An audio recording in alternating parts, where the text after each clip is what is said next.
राकेश पांडे जी, बिल्कुल अभी थोड़ी देर पहले विष्णु जी ने जैसे कि जो समझाया आपको, बिल्कुल बहुत अच्छी बात उन्होंने की और अच्छी तरह से आपको समझाया भी। और मैं सर्वोच्च न्यायालय का बहुत तहे दिल से स्वागत करता हूं उनके फैसले का कि उन्होंने कम से कम ये जो जातिगत भेदभाव है उसको रोकने का प्रयास किया है। मैं एक कहावत है राकेश पांडे जी कि विनाश काले विपरीत बुद्धि। आज से कुछ साल पहले ही सुप्रीम कोर्ट ने एक फैसला दिया था SC कानून के ऊपर, और बहुत अच्छा फैसला दिया था कि अगर हमारे दलित भाई के साथ, देखिए सबसे पहली बात तो ये बता दूं आपको, दलित भाई भी हमारे हैं और OBC कैटेगरी के भी हमारे भाई हैं, सभी ये समानता हमारे बीच में है।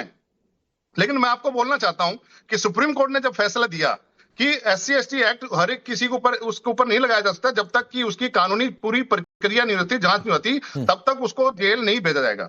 लेकिन बीजेपी और सिर्फ एक सांसद ने इसका विरोध किया था और उस सांसद के ऊपर आपने पूरे के पूरे एक विधेयक पास किया और सुप्रीम कोर्ट में वो विधेयक पास करवा के कानून दोबारा लागू करवा दिया। मैं जानना चाहता हूं, क्योंकि बीजेपी को ये लग गया है कि 53% जो जनरल कास्ट से आते हैं, ब्राह्मण, बनिया, राजपूत जो हैं, वो बीजेपी के बंधुआ मजदूर हैं, उनके साथ जैसे भी सलूक करेंगे आप, वो बीजेपी को वोट देते आएंगे। नहीं दिलीप चौहान जी, कोई वोटर किसी का बंधुआ मजदूर नहीं होता है, वो किसी समुदाय का हो।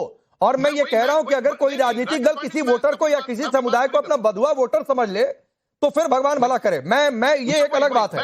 मैं हरिशंकर जैन जी आपके पास भी आऊंगा। एक मिनट राकेश पांडे, मैं अपनी बात पूरी कर लूंगा। पूरी करिए। दूसरा मैं आपसे ये कहना चाहता हूं कि ये जो बीजेपी ने जिस तरह से एक राजपूतों को, ब्राह्मणों और बनियों को नीचे दिखाने का जो कार्य कर रहे हैं, आने वाले समय में क्योंकि मोदी जी को दिखाई दे रहा है कि उनकी रिटायरमेंट का टाइम आ चुका है और रिटायरमेंट लेके ऐसा कुछ करके जाना चाहते हैं कि आपस में सभी जातियां आपस में लड़ती भिड़ती रहें और यहाँ पे आगे आने वाले बीजेपी का कोई भी कैंडिडेट, कोई अच्छा जो भी चेहरा आपके सामने वो ना आ पाए। रविशंकर सुप्रीम कोर्ट ने एक सवाल किया और सवाल ये किया कि कॉलेज कैंपस से ये ऐसा करेंगे तो आगे क्या होगा? राकेश जी, देखिए, इसको हम लोगों को एक परिप्रेक्ष्य में समझना पड़ेगा। अच्छा, सुप्रीम कोर्ट ने रोक लगाया है। हम उम्मीद करते हैं कि सुप्रीम कोर्ट इस रेगुलेशन में जो कमियां थी उसके भीतर उन पहलुओं में जाके उसको और सुलझाने की कोशिश करेंगी। जैसे डिस्क्रिमिनेशन जो 2012 वाले रेगुलेशन में ज्यादा अच्छे तरीके से डिफाइंड था, वो इस रेगुलेशन में उस कदर डिफाइंड नहीं था। और देखिए, परिप्रेक्ष्य यही है राकेश जी कि जब 92 में मंडल कमीशन आता है नौकरी में रिजर्वेशन के लिए, तब भी विरोध होता है।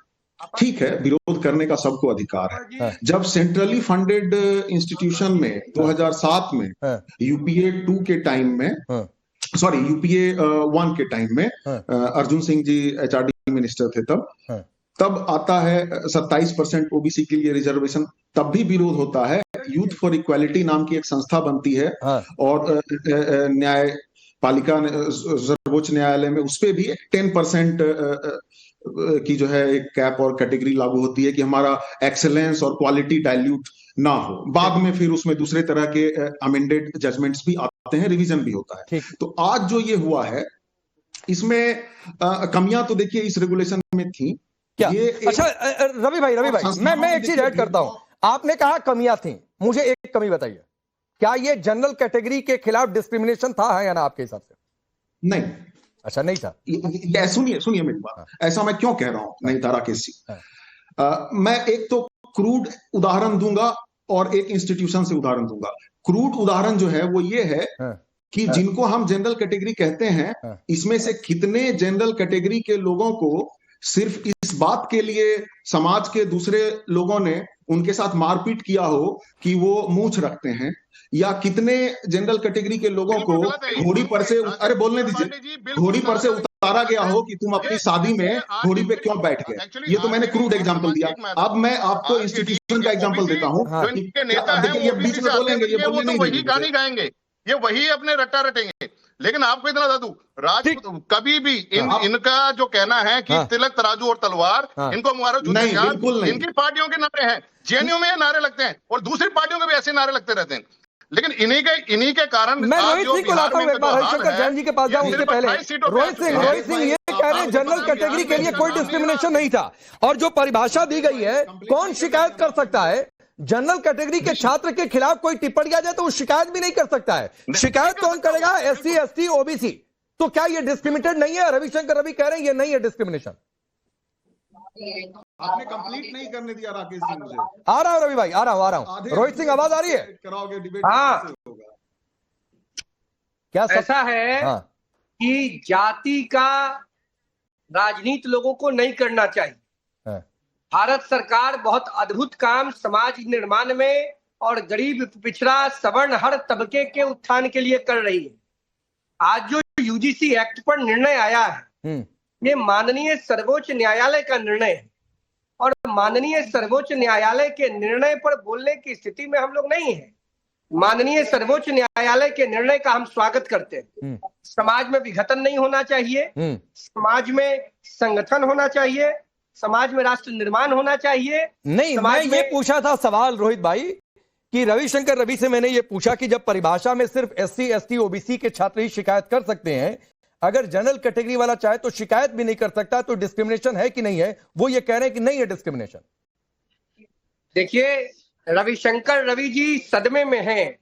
इनके जो युवराज हैं बाबू तेजस्वी यादव, चुनाव में बुरी तरह पराजित होने के बाद लंदन चले गए थे ब्रेन मसाज लेने के लिए, ये आपके और वापिस आए तो कोर्ट ने उनको नोटिस थमा दिया। तो रविशंकर रवि जी क्या बोलेंगे? तो ब्रेन मसाज इनका नेता ले रहा है, राजकुमार तेजस्वी यादव। देश में ऑल इज वेल है, पिछड़ा आगरा सब मोदी जी के साथ खड़ा है।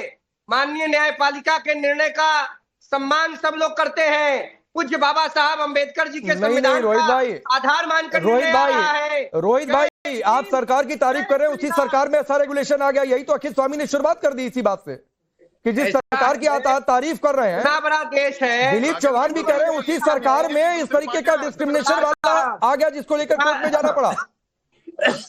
इतना बड़ा देश है, इतनी बड़ी व्यवस्था है, अगर कोई कनिष्ठ वरिष्ठ अधिकारी के माध्यम से गलती हो जाए तो उसका भी दोषारोपण मोदी जी कर दीजिएगा। अच्छा, माननीय मोदी जी देश के समग्र विकास के लिए समर्पित है। ठीक, माननीय प्रधानमंत्री। ठीक है, मैं सुधा जी आऊंगा आपके पास। हरिशंकर जैन जी से एक टिप्पणी जरूर ले लूं। हरिशंकर जैन जी, मैंने ये सवाल पूछा कि एक समुदाय को अलग कर दीजिए, क्या है उसके साथ डिस्क्रिमिनेशन नहीं है? उसके साथ भेदभाव हुआ तो क्या कह रहे हैं कि नहीं है? पहली बात। दूसरी बात है कि कोर्ट का ये सवाल अपने आप में कितना बड़ा कि भाई कैंपस से ही ऐसा माहौल बना देंगे तो आगे चलकर क्या होगा?